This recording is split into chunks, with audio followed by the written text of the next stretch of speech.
नमस्कार दोस्तों, स्वागत है आपका आज के मुख्य समाचार में, जिसमें सबसे पहली और बड़ी खबर में आपको बताएंगे कि पटना में पीएम मोदी का मेगा रोड शो, सड़कों पर उमड़ा जबरदस्त जन समर्थन, लगे मोदी मोदी के नारे। खबर में आगे जिक्र होगा कि बिहार में नीतीश कुमार का कोई विकल्प नहीं, 2025 में एनडीए की जीत निश्चित, जेडीयू राष्ट्रीय अध्यक्ष संजय झा का दावा। खबर में आगे आपको बताएंगे कि देश के 9 राज्यों और 3 केंद्र शासित प्रदेशों में शुरू होगी एसआईआर की कवायद, 51 करोड़ वोटर्स का होगा सत्यापन। आगे आपको बताएंगे कि बिहार चुनाव से पहले भारत नेपाल बॉर्डर पूरी तरह सील, कई चीज़ों पर होगी कड़ी निगरानी। और इसी के साथ आगे जिक्र होगा कि मौसम का बदलेगा मिजाज, दिल्ली एनसीआर में छाएंगे बादल, उत्तराखंड में बर्फबारी की आशंका। वेदर अपडेट सामने। दोस्तों, हर एक खबर की गहराई में आपको ले जाएंगे, लेकिन उससे पहले आपसे निवेदन कि वीडियो कीजिए लाइक और चैनल को सब्सक्राइब करके बेल आइकन दबाकर कमेंट में लिखे जय हिंद। रुक करते हैं सबसे पहली और बड़ी खबर की तरफ। पटना में पीएम मोदी का मेगा रोड शो, सड़कों पर उमड़ा जबरदस्त जन समर्थन, लगे मोदी मोदी के नारे। जी हाँ दोस्तों, बिहार विधानसभा चुनाव की उल्टी गिनती शुरू हो गई है।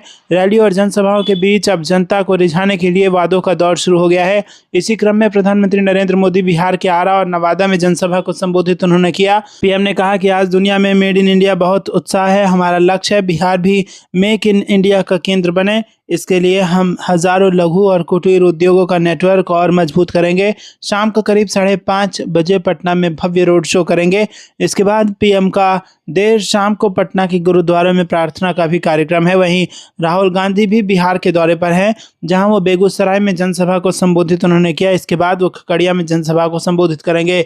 रुक करते हैं ब्रेकिंग न्यूज की तरफ। बिहार में नीतीश कुमार का कोई विकल्प नहीं, 2025 में एनडीए की जीत निश्चित, जेडीयू राष्ट्रीय अध्यक्ष संजय झा का दावा। जी हाँ दोस्तों, आपको बता दें कि जेडीयू के कार्यकारी राष्ट्रीय अध्यक्ष संजय झा मुख्यमंत्री नीतीश कुमार के साथ विधानसभा चुनाव 2025 के लिए 70 से अधिक चुनावी सभाओं में लोगों के मिजाज को भांप चुके हैं।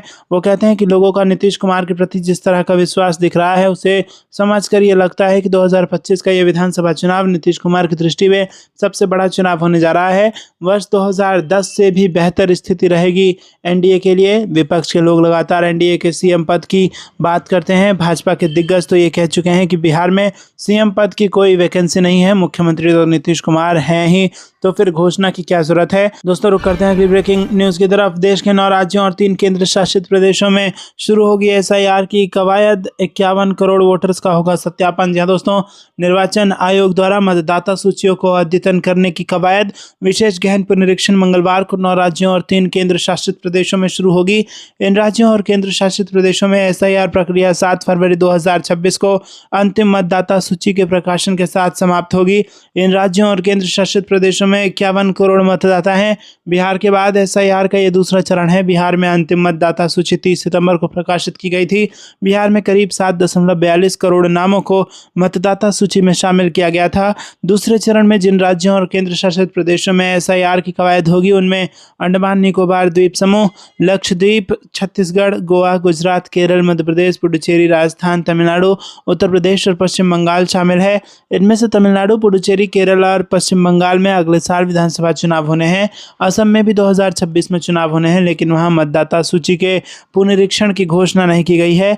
कहा गया है कि असम के लिए अलग से घोषणा की जाएगी, क्योंकि राज्य में नागरिकता सत्यापन करने के लिए उच्चतम न्यायालय की निगरानी में प्रक्रिया चल रही है। साथ ही नागरिकता कानून का एक अलग प्रावधान असम में लागू होता है। रुक करते हैं अगली ब्रेकिंग न्यूज की तरफ। बिहार चुनाव से पहले भारत नेपाल बॉर्डर पूरी तरह सील, कई चीजों पर होगी कड़ी निगरानी। जी हाँ दोस्तों, बिहार विधानसभा चुनाव 2025 के पहले चरण के मतदान को लेकर सीमावर्ती इलाकों में सुरक्षा को विशेष प्राथमिकता दी गई है। दिघल बैंक प्रखंड अंतर्गत भारत नेपाल सीमा को 3 नवंबर से 7 नवंबर तक पूरी तरह सील कर दिया गया है, यानी इस अवधि में दोनों देशों के बीच आवागमन पूर्ण रूप से प्रतिबंधित रहेगा। एसएसबी के असिस्टेंट कमांडेंट का कहना है कि चुनाव आयोग के निर्देशानुसार ये कदम उठाया गया है ताकि मतदान शांतिपूर्ण, निष्पक्ष और भयमुक्त माहौल में संपन्न हो सके। सीमा क्षेत्र में तैनात जवानों को विशेष सतर्कता बरतने का आदेश दिया गया है ताकि किसी भी संदिग्ध व्यक्ति या वस्तु की गतिविधि पर तुरंत कार्रवाई की जा सके। सीमावर्ती इलाकों में एसएसबी और स्थानीय पुलिस की संयुक्त गश्ती बढ़ा दी गई है। ग्रामीणों से भी किसी भी संदिग्ध गतिविधि की सूचना तुरंत प्रशासन को देने की अपील की गई है और इसके साथ ही सीसीटीवी निगरानी, वाहन चेकिंग अभियान और पेट्रोलिंग को तेज कर दिया गया है। बीडीओ सह निर्वाचन पदाधिकारी बप्पी ऋषि ने कहा कि चुनाव आयोग के निर्देश अनुसार सीमा पर शराब, नकदी और अन्य अवैध वस्तुओं की तस्करी पर सख्त नजर रखी जा रही है। रुक करते हैं अगली ब्रेकिंग न्यूज की तरफ। मौसम का बदलेगा मिजाज, दिल्ली एनसीआर में छाएंगे बादल, उत्तराखंड में बर्फबारी की आशंका, वेदर अपडेट। जी हाँ दोस्तों, ठंड ने दस्तक दी है, लेकिन एक बार फिर से मौसम में बदलाव को लेकर अलर्ट सामने आया है। दिल्ली एनसीआर की बात करें तो यहाँ आने वाले दिनों में बादल छाने की संभावना है। वहीं यूपी में तापमान बढ़ने वाला है। उत्तर प्रदेश में फिलहाल कुछ दिनों तक मौसम साफ बना रहेगा। इस बीच उत्तराखंड में अच्छी खासी ठंड पड़ने की शुरुआत हो चुकी है। वहीं यूपी में तापमान बढ़ने वाला है। उत्तर प्रदेश में फिलहाल कुछ दिनों तक मौसम साफ बना रहेगा। इस बीच उत्तराखंड में अच्छी खासी ठंड पड़ने की शुरुआत हो चुकी है। आने वाले दिनों में उत्तराखंड में ठिठुरन बढ़ने की आशंका जताई गई है। वहीं उत्तरकाशी, चमोली, बागेश्वर, रुद्रप्रयाग और पिथौरागढ़ जिले के कुछ हिस्सों में हल्की बारिश की संभावना भी जताई गई है। भारतीय मौसम विभाग ने चेतावनी जारी करते हुए कहा कि एक नया पश्चिमी विक्षोभ 4 नवंबर से पश्चिमी हिमालयी क्षेत्र को प्रभावित करेगा। वहीं पूर्व मध्य बंगाल की खाड़ी और म्यांमार तट पर निम्न दबाव क्षेत्र बनने का अंडमान और निकोबार द्वीप समूह में भारी वर्षा की संभावना जताई गई है। पहाड़ी राज्यों में बर्फबारी देखने को मिल सकती है। रुक करते हैं अगली ब्रेकिंग न्यूज की तरफ। दिल्ली में जहरीली हवा पर सुप्रीम कोर्ट की फटकार। पूछा, अधिकतर स्टेशन काम नहीं कर रहे, जीआरएपी को कैसे लागू करेंगे। जी हाँ दोस्तों, यहाँ पर दिल्ली में बिगड़ते वायु प्रदूषण के बीच सुप्रीम कोर्ट ने बंद पड़े वायु निगरानी स्टेशनों पर रिपोर्ट मांगी है। सुप्रीम कोर्ट को बताया गया कि ज्यादातर स्टेशन काम नहीं कर रहे हैं और सवाल किया गया कि महत्वपूर्ण आंकड़ों के अभाव में ग्रेडेड रिस्पांस एक्शन प्लान को प्रभावी ढंग से कैसे लागू किया जा सकता है। दोस्तों रुक करते हैं अगली ब्रेकिंग न्यूज की तरफ। भारत अमेरिका की सबसे बड़ी डील, 10 साल का रक्षा समझौता बदलेगा एशिया की ताकत का संतुलन। जी हाँ दोस्तों, भारत और अमेरिका के बीच रक्षा साझेदारी में एक नया चैप्टर जुड़ गया है। दोनों देशों ने शुक्रवार को 10 साल के लिए एक ऐतिहासिक इंडिया यूएस डिफेंस फ्रेमवर्क समझौते पर हस्ताक्षर किए हैं। ये समझौता दोनों देशों के बीच रक्षा सहयोग और टेक्नोलॉजी का आदान प्रदान को नई ऊंचाई पर ले जाएगा। ये समझौता मलेशिया की राजधानी कुआलालंपुर में भारतीय रक्षा मंत्री राजनाथ सिंह और अमेरिका के रक्षा सचिव पीट हेगसेथ के बीच हुआ है। इस मौके पर दोनों नेताओं ने एक दूसरे के साथ रक्षा और सुरक्षा संबंधों को मजबूत करने के लिए पहले से किए गए वादे या सहयोग की फिर से पुष्टि की है। राजनाथ सिंह ने इस बैठक को फलदायी बताया और कहा कि यह समझौता भारत अमेरिका रक्षा संबंधों के पूरे ढांचे को दिशा देगा। उन्होंने कहा कि हमने अमेरिका के रक्षा मंत्री पीट हेगसेथ के साथ 10 साल की India US major defence partnership framework पर हस्ताक्षर किए हैं। यह हमारे पहले से मजबूत रक्षा संबंधों को और गहराई देगा और एक नए युग की शुरुआत करेगा। रुक करते हैं अगली ब्रेकिंग न्यूज की तरफ। मणिपुर में एक्शन मोड में सुरक्षा बल प्रतिबंधित संगठनों से जुड़े 8 उग्रवादियों को किया गिरफ्तार। जी हाँ दोस्तों, आपको बता दें कि मणिपुर में सुरक्षा बलों ने अलग अलग प्रतिबंधित संगठनों से जुड़े 8 उग्रवादियों को गिरफ्तार किया है। पुलिस ने सोमवार को ये जानकारी दी। सभी गिरफ्तारियां रविवार को की गई हैं। प्रतिबंधित कांगलीपाक कम्युनिस्ट पार्टी के 3 सक्रिय कार्यकर्ताओं को थौबल जिले के खोंगचोम बाजार से गिरफ्तार किया गया, जबकि संगठन के एक अन्य सदस्य को इम्फाल पूर्व के पूरी रोम्बा से गिरफ्तार किया गया। एक पुलिस अधिकारी ने बताया कि प्रतिबंधित यूनाइटेड नेशनल लिबरेशन फ्रंट के 2 सदस्यों को भी थंबल जिले के चौंगथाम कोना इलाके से गिरफ्तार किया गया। उन्होंने बताया कि सुरक्षा बलों ने इम्फाल पश्चिम के वाहेंगबाम लाईकोई इलाके के केसीपी के 2 सक्रिय कार्यकर्ताओं को भी गिरफ्तार किया। रुक करते हैं अगली ब्रेकिंग न्यूज की तरफ। तालिबान सच में लाहौर को दहला देगा। तालिबानी आतंकियों के सबसे बड़े दुश्मन ने पाकिस्तानी सेना को दी चेतावनी। आईएसआई पर कसा तंज। जी हाँ दोस्तों, अफगानिस्तान के पूर्व उपराष्ट्रपति अमरुल्लाह सालेह ने तालिबान के साथ तनाव पर पाकिस्तान को चेताया है। साथ ही आईएसआई और पाकिस्तानी आर्मी पर भी तंज कसा है। सालेह का कहना है कि अफगान तालिबान की धमकियों को पाकिस्तान हल्के में ना ले, वो इस्लामाबाद को दहलाने की क्षमता रखता है। पूर्व अफगान नेता ने तालिबान की लाहौर में बम धमाके करने से जुड़ी धमकी की खबर पर प्रतिक्रिया देते हुए सोशल मीडिया पर यह बात कही है। रुक करते हैं अगली ब्रेकिंग न्यूज की तरफ। चीन के दुश्मन को भारत कस रहा चाबी, महाप्लान से ड्रैगन चारों खाने चित। जी हाँ दोस्तों, पूरी दुनिया इन दिनों एक नए खजाने के पीछे परेशान है। ये खजाना वैसे तो बेहद दुर्लभ है, मगर इसकी चाहत हर देश रखता है। ये इतनी कीमती चीज़ है जिसे पाने के लिए कोई भी देश कुछ भी करने के लिए तैयार हो जाता है। इसके चलते दुनिया में नए नए भू सामरिक रिश्ते बन रहे हैं और नई रणनीतियां भी बनाई जा रही है। ऐसा ही कुछ एक नया रिश्ता पनप रहा है भारत और ताइवान के बीच, जिसे लेकर चीन बहुत तनाव में है। जहां दोस्तों आपको बता दें कि यहाँ पर छपी एक स्टोरी के अनुसार भारत की राजधानी नई दिल्ली में हाल ही में आयोजित ताइवान एक्सपो 2025 में ताइवान ने एक खास प्रस्ताव रखा। वो भारत के दुर्लभ खनिजों तक पहुँचना चाहता है और बदले में अपनी सेमीकंडक्टर तकनीक भी देना चाहता है। Taiwan external trade development council के उप निदेशक ने कहा कि ताइवान को अपने उच्च तकनीकी उद्योगों, जिनमें इलेक्ट्रिक वाहन, रक्षा और नवीकरणीय ऊर्जा क्षेत्र शामिल है, को बढ़ावा देने के लिए भारत से इन चीज़ों की ज़रूरत है। वहीं रेयर अर्थ मिनरल्स पर चीन की कई पाबंदियां भारत ताइवान के रिश्ते के आड़े आ रही है। आपको कैसा लगता है दोस्तों, कमेंट में बताइए। वीडियो को लाइक नहीं किया तो लाइक जरूर कीजिएगा। रुक करते हैं अगली ब्रेकिंग न्यूज़ की तरफ। में पीएम मोदी का राहुल पर तीखा वार, पदयात्रा ने युवराज को ही पैदल कर दिया। जी हां दोस्तों, यहां पर प्रधानमंत्री नरेंद्र मोदी ने बिहार विधानसभा चुनाव 2025 के लिए अपने अभियान के तहत बिहार के नवादा में एक विशाल सार्वजनिक रैली को संबोधित किया, जिसमें उन्होंने राजद कांग्रेस गठबंधन पर तीखा हमला किया और राज्य में छोटे किसानों को सशक्त बनाने और शासन में सुधार के लिए एनडीए सरकार के प्रयासों पर प्रकाश डाला। भीड़ के जोरदार जयकारों के बीच प्रधानमंत्री मोदी ने कहा कि बिहार के युवाओं का उत्साह फिर एक बार एनडीए सरकार का स्पष्ट संदेश देता है। उन्होंने लोगों के भारी समर्थन के लिए आभार व्यक्त करते हुए कहा कि रैली में मौजूद ऊर्जा एनडीए के विकासोन्मुखी दृष्टिकोण में बिहार के विश्वास को दर्शाती है। विपक्ष पर तीखा हमला बोलते हुए पीएम मोदी ने कहा कि आरजेडी और कांग्रेस दोनों ही अपने अपने परिवारों तक ही सीमित हैं। एक बिहार का सबसे भ्रष्ट परिवार है तो दूसरा देश का सबसे भ्रष्ट परिवार। अब जंगलराज के युवाओं को लग रहा है कि कांग्रेस के युवराज की पदयात्रा ने उन्हें ही पैदल कर दिया है। रुक करते हैं अगली ब्रेकिंग न्यूज की तरफ। बिहार में जंगलराज नहीं लौटने देंगे, एनडीए पांडवों की तरह लड़ेगा, अमित शाह की हुंकार। जी हां दोस्तों, केंद्रीय गृह मंत्री अमित शाह ने रविवार को बिहार के हाजीपुर में आगामी चुनावों के लिए एनडीए के अभियान के तहत एक रैली को संबोधित किया।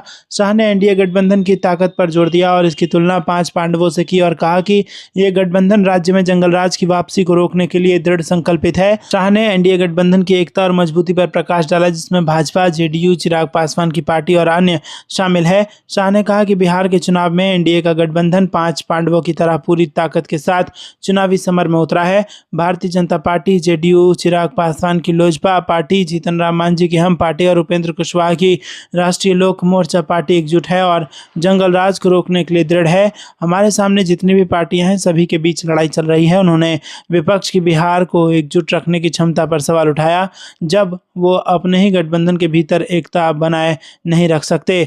शाह ने विपक्ष पर जंगलराज के दिनों को वापस लाने की चाहत रखने का आरोप लगाया और जोर देकर कहा कि केवल प्रधानमंत्री नरेंद्र मोदी और मुख्यमंत्री नीतीश कुमार ही बिहार को एक समृद्ध राज्य बना सकते हैं। रुक करते हैं अगली ब्रेकिंग न्यूज की तरफ। बिहार विधानसभा चुनाव में 17 लाख की अवैध शराब खपाने की साजिश नाकाम, झारखंड से 11 तस्कर अरेस्ट। जहां दोस्तों बोकारो के चीरा चास थाना क्षेत्र में 17 लाख की शराब के साथ अंतर्राज्यीय गिरोह के 11 तस्कर गिरफ्तार किए गए हैं। नंदुआ स्थान के करकट के मकान में अवैध शराब बन रही थी। बिहार विधानसभा चुनाव में इस शराब को खपाने की योजना थी। मुख्य सरगना गोपाल सिंह की गिरफ्तारी के लिए टीम छापेमारी कर रही है और ये जानकारी एसडीपीओ प्रवीण सिंह ने दी। दोस्तों रुक करते हैं अगली ब्रेकिंग न्यूज की तरफ। एसआईआर के बाद दस्तावेजों की होगी जांच, शक के आधार पर घुसपैठियों को खोजेगी सरकार। जी हां दोस्तों, आपको बता दें कि हाल ही में भारतीय निर्वाचन आयोग ने 12 राज्यों में एसआईआर कराने का ऐलान किया है। इसकी प्रक्रिया भी शुरू हो गई है और इस बीच एसआईआर से जुड़ी एक नई जानकारी सामने आ रही है। सूत्रों से पता चला है कि केंद्र सरकार देश भर में विशेष गहन पुनरीक्षण पूरा होने के बाद उन सभी दस्तावेजों की जाँच कराएगी जिन पर रत्ती भर भी शक है। साथ ही इस दौरान गृह मंत्रालय भी एक्टिव होगा और घुसपैठियों की तलाश शुरू करेगा। आमजन से मिली शिकायत हो या फिर प्रशासन, पुलिस या निर्वाचन अधिकारी द्वारा एसआईआर के दौरान सूची में रखे और हटाए गए खटकने वाले नामों के दस्तावेज के आधार पर सरकार इस कवायद को अंजाम देगी। माना जा रहा है कि ये कदम गृह मंत्रालय द्वारा अगले साल मध्य के बाद तब उठाया जाएगा जब चुनाव आयोग देश भर में एसआईआर प्रक्रिया को पूरा कर चुका होगा। वैसे चुनाव अधिकारियों का लक्ष्य 2026 जून तक देश भर में एसआईआर प्रक्रिया को पूरा करने का है। रुक करते हैं अगली ब्रेकिंग न्यूज की तरफ। भारत के त्रिशूल से डरा पाकिस्तान, सरक्रीक के पास करेगा नेवल एक्सरसाइज, नोटैम के बाद अब जारी की वार्निंग। जी हां दोस्तों, यहां पर भारत ने सरक्रीक पर तीनों सेनाओं के संयुक्त सैन्य अभ्यास त्रिशूल शुरू करने की घोषणा की है। इसको लेकर नोटैम जारी कर दिया गया है। ऑपरेशन सिंदूर में मार खाया पाकिस्तान भारतीय सेनाओं के त्रिशूल से सहम गया है और अब आनन फानन में उसने भी नौसेना का अभ्यास करने का नोटिस जारी कर दिया है। जहां भारतीय सेनाओं का युद्धाभ्यास होगा वहां भारत पाक सीमा के पास स्थित सरक्रीक इलाका है, जो पहले से ही सामरिक दृष्टि से संवेदनशील माना जाता है। भारत का ये बड़ा सैन्य अभ्यास 30 अक्टूबर से 10 नवंबर तक चलेगा। रक्षा मंत्रालय के मुताबिक ये हाल के वर्षों में देश का सबसे व्यापक ट्राई सर्विस एक्सरसाइज है, जिसमें थल सेना, नौसेना और वायुसेना एक साथ युद्धाभ्यास कर रही है। इसका मुख्य उद्देश्य है तीनों सेनाओं के बीच ऑपरेशनल तालमेल को मजबूत करना, युद्ध के जमीन, हवा और समुद्र तीनों मोर्चों पर संयुक्त रणनीति बनाना, आत्मनिर्भर भारत के तहत स्वदेशी तकनीकों की क्षमता दिखाना। यह अभ्यास सौराष्ट्र तट, अरब सागर के तटीय इलाकों और पश्चिमी रेगिस्तान क्षेत्र में एक साथ चल रहा है। रुक करते हैं अगली ब्रेकिंग न्यूज़ की तरफ। पटना में पीएम मोदी का रोड शो, लोगों ने घरों की छतों से बरसाया फूल, महिलाओं ने उतारी आरती। जी हाँ दोस्तों, यहाँ पर बिहार विधानसभा चुनाव 3 दिन पहले प्रधानमंत्री नरेंद्र मोदी ने पटना में एक विशाल रोड शो किया। इस दौरान पीएम मोदी की एक झलक पाने के लिए लाखों की संख्या में भीड़ सड़कों पर उतर गई थी। बिहार की राजधानी पटना में प्रधानमंत्री मोदी की विशाल और भव्य रोड शो दिनकर गोलंबर से शुरू होकर उद्योग भवन तक पहुंचा। ये रोड शो करीब 3 किलोमीटर लंबा रहा। इस दौरान हजारों की संख्या में लोगों ने अपने घरों के छत से फूल बरसाया और महिलाएं आरती उतार रही थी। इस दौरान शहर के कई हिस्सों में ट्रैफिक प्रतिबंध लगाए गए थे। रोड शो का उद्देश्य पटना की 14 विधानसभा सीटों के मतदाताओं को सीधा प्रभावित करना है। पीएम मोदी फूलों से सजी गाड़ी पर सवार होकर जनता से एनडीए के पक्ष में वोट देने की अपील कर रहे थे। रुक करते हैं अगली ब्रेकिंग न्यूज़ की तरफ। कनाडा फिलीपींस का बड़ा रक्षा समझौता, बीजिंग को घेरने का बना प्लान, दक्षिण चीन सागर में बढ़ने जा रही ड्रैगन की टेंशन। जी हाँ दोस्तों, कनाडा और फिलीपींस ने रविवार को एक महत्वपूर्ण रक्षा समझौते पर हस्ताक्षर किए हैं। इस डील का उद्देश्य युद्ध अभ्यासों को बढ़ावा देना और चीन की आक्रामकता को रोकने के लिए सुरक्षा गठजोड़ का विस्तार करना है। मनीला स्थित राष्ट्रीय रक्षा विभाग ने बताया कि फिलीपींस के रक्षा मंत्री गिलबर्टो टेओडोरो जूनियर ने अपने कनाडाई समकक्ष डेविड मैकिंटी के साथ विजिटिंग फोर्सेस स्टेटस एग्रीमेंट पर हस्ताक्षर किए हैं। फिलीपींस और कनाडा दक्षिण चीन सागर में बीजिंग की बढ़ती आक्रामकता के कट्टर आलोचक हैं। दोनों चीन के रवैये की आलोचना करते रहे हैं। ऐसे में दोनों देशों ने चीन का मुकाबला करने के लिए ये समझौता किया है। कनाडा और दूसरे पश्चिमी देश हिंद प्रशांत क्षेत्र में अपनी सैन्य उपस्थिति बढ़ा रहे हैं और ये इसी रणनीति का विस्तार है। रुक करते हैं अगली ब्रेकिंग न्यूज़ की तरफ। कण कण में काशी और रस रस में बनारस, डमरू की गूंज और लाखों दीपों से देव दीपावली पर जगमगाएगी काशी। जी हाँ दोस्तों, आपको बता दें कि इस साल देव दीपावली पर काशी फिर से अद्भुत नज़ारा पेश करने जा रही है। गंगा घाटों से लेकर तालाबों और कुंडों तक लाखों दीपों से पूरी नगरी जगमगाएगी। उत्तर प्रदेश पर्यटन विभाग और वाराणसी महोत्सव समिति ने मिलकर 10 लाख से अधिक मिट्टी के दीप जलाने की तैयारी की है। दीप, तेल और बाती का वितरण राजघाट से शुरू हो चुका है। गंगा के दोनों किनारों पर इस आयोजन को 20 सेक्टरों में बांटा गया है और हर सेक्टर के लिए एक नोडल अधिकारी की नियुक्ति की गई है ताकि सभी व्यवस्थाएं सुचारू रहे। पर्यटन एवं संस्कृति मंत्री जयवीर सिंह ने बताया कि इस बार देव दीपावली सिर्फ रोशनी का नहीं बल्कि काशी की आत्मा को महसूस करने का पर्व होगा। इसी के साथ कार्यक्रम की शुरुआत शंखनाद और डमरू की धुन से होगी। ये गूंज भगवान शिव की उपस्थिति और काशी की दिव्य ऊर्जा का प्रतीक बनेगी। काशी कथा नाम के इस 3D शो में भगवान शिव पार्वती विवाह का दृश्य, भगवान विष्णु के चक्र पुष्करणी कुंड की कथा और भगवान बुद्ध के धर्मोपदेश, संत कबीर और तुलसीदास की भक्ति परंपरा जैसे प्रसंग जीवित किए जाएंगे। रुक करते हैं अगली ब्रेकिंग न्यूज़ की तरफ। अंतरिक्ष में भारतीय सेना की नई ताकत, इसरो ने बाहुबली रॉकेट से लॉन्च किया नौसेना का सैटेलाइट, अब दुश्मनों की खैर नहीं। जी हाँ दोस्तों, भारतीय अंतरिक्ष अनुसंधान संगठन ने भारतीय नौसेना के लिए CMS-03 कम्युनिकेशन सैटेलाइट सफलतापूर्वक लॉन्च कर दिया है। यह सैटेलाइट नौसेना का अब तक का सबसे एडवांस सैटेलाइट है। इससे नौसेना की स्पेस बेस्ड कम्युनिकेशन और समुद्री इलाके की निगरानी की क्षमता मजबूत हो जाएगी। GSAT-7R एक कम्युनिकेशन सैटेलाइट है, यानी ये संचार का माध्यम बनेगा। ये पूरी तरह से भारत में ही डिजाइन और बनाया गया है। ये सैटेलाइट नौसेना के जहाज़ों, हवाई जहाज़ों, पनडुब्बियों और समुद्री ऑपरेशंस सेंटर के बीच तेज और सुरक्षित संचार करेगा। आपको ये कुछ लगता है दोस्तों कमेंट में जरूर बताइए। वीडियो को लाइक नहीं किया तो लाइक जरूर कीजिएगा। रुक करते हैं ब्रेकिंग न्यूज़ की तरफ। अमित शाह का विपक्ष पर तीखा हमला, कहा जंगल राज नहीं, मोदी नीतीश के सुशासन से बढ़ेगा बिहार। जी हाँ दोस्तों, केंद्रीय गृह मंत्री अमित शाह ने शनिवार को बिहार के लोगों से आगामी विधानसभा चुनावों में एनडीए गठबंधन का समर्थन करने का आग्रह किया। उन्होंने एनडीए सरकार द्वारा पूर्व में किए गए कार्यों और एनडीए के संकल्प पत्र में उल्लेखित प्रतिबद्धताओं पर प्रकाश डाला। खराब मौसम के कारण गोपालगंज नहीं जा सके अमित शाह ने एक वर्चुअल जनसभा को संबोधित करते हुए कहा कि एनडीए के समर्थन में यहां एकत्रित हुए लोगों की भारी संख्या के लिए मैं क्षमा चाहता हूं, लेकिन खराब मौसम के कारण पटना से गोपालगंज जाने की अनुमति नहीं मिली, इसलिए मैं आप सभी से वर्चुअली बात कर रहा हूं। बिहार में किसानों और महिलाओं को सशक्त बनाने के लिए एनडीए की प्रतिबद्धताओं की पुष्टि करते हुए शाह ने रेखांकित किया कि एनडीए के हाल ही में जारी घोषणा पत्र में प्रधानमंत्री मोदी और मुख्यमंत्री नीतीश कुमार के नेतृत्व में बिहार की प्रगति के लिए एक स्पष्ट रोड मैप की रूपरेखा दी गई है। उन्होंने कहा कि हमने अपना घोषणा पत्र जारी किया, हमने बिहार के विकास के लिए कई योजनाओं की घोषणा की है, लेकिन दो प्रमुख बातें हैं, एक किसानों के लिए और एक महिलाओं के लिए, जिन्हें मैं दोहराना चाहता हूं। अभी अभी प्रधानमंत्री मोदी और नीतीश कुमार ने 1,41,00,000 जीविका दीदियों के बैंक खातों में 10,000 रुपये ट्रांसफ़र किए हैं और हम उन सभी जीविका दीदियों के खाते में विभिन्न माध्यमों से 2 लाख रुपए तक की राशि भेजेंगे।